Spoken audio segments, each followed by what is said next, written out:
and today we're wrapping up Perfect Pet Week with tips on how to travel with your pet. Joining us now is dog trainer Elena Gretch. Hey, Elena! How are you? Hi, thanks for having me, guys. Now, are all of these dogs up for adoption? These dogs are all up for adoption. Ah, so make sure you adopt your pet. They are so grateful. Now, let's talk about car travel because my dog doesn't really love cars that much. Okay, She gets a little car sick. So one of the things we love to recommend is when you first get your puppy or when you first get your dog, as soon as possible, start putting them in the car.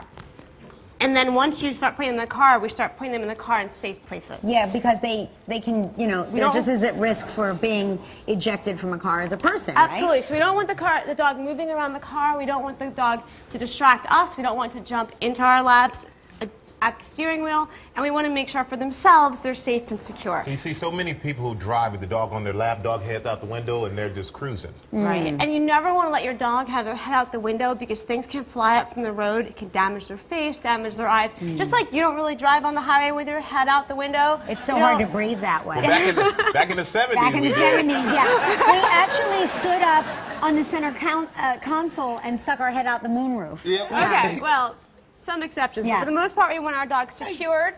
And nowadays, we have great equipment for that. So show us some of these tricks for securing the dogs. So this is Bradley, and Bradley has this great harness come seatbelt. So what happens is you have your harness and your normal out walking, and then it has a great little clip that secures into the seatbelt of your car. Bradley, do you like that? And he Bradley's seems sound pretty asleep. happy. And what about this baby here? This one is like a tiny...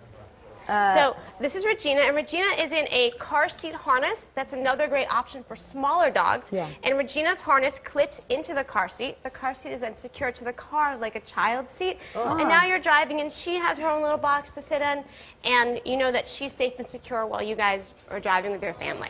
And then there are also, now next we're going to talk about some travel kits. Right. Yeah, So when you travel, you have to pack for yourself. You have to pack for your family, pack for your kids. You got to pack for your dog.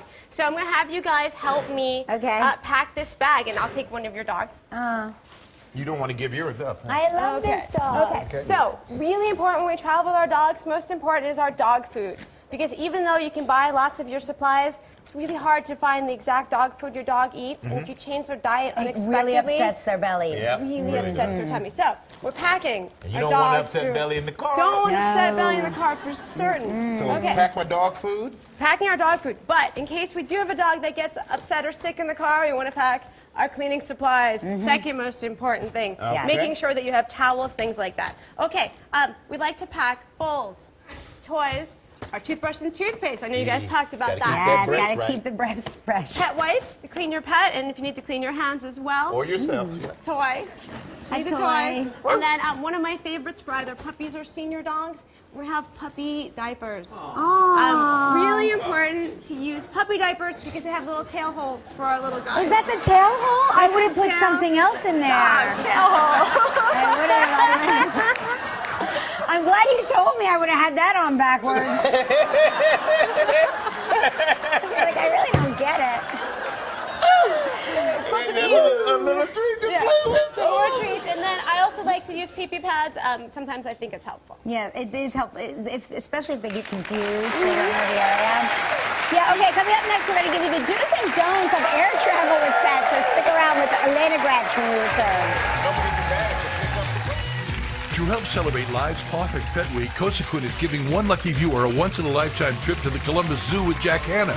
Visit Live's website or Facebook page all this week to learn how you could win. Be sure to enter today.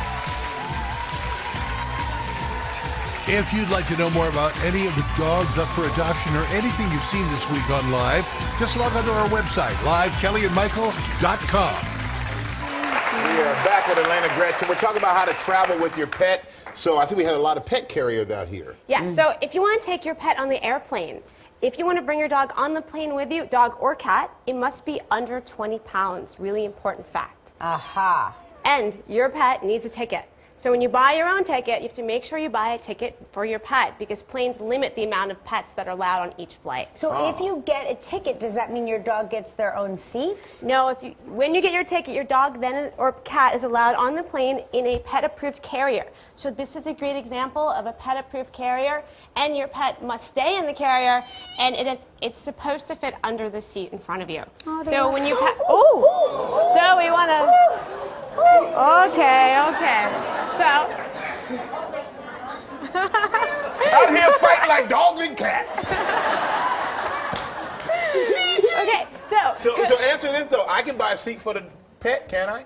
You cannot buy a seat for the pet currently on most popular airplanes. Okay, all right. The dog has to go under the Good seat in front of you. answer. And you need to keep your dogs in the carrier because there could be people on the plane that are either fearful or have allergies. Nope. Okay, And so then I see we have an ice tray. the on other top of this option, one. which we do not recommend, and the Humane Society does not recommend it either, you can put your pet in cargo. Putting your pet in cargo is putting your pet potentially at significant risk. Well, you know, you can go to our website, visit our website. You can adopt these animals. And Elena, thank you so much. Thank you. Goodbye.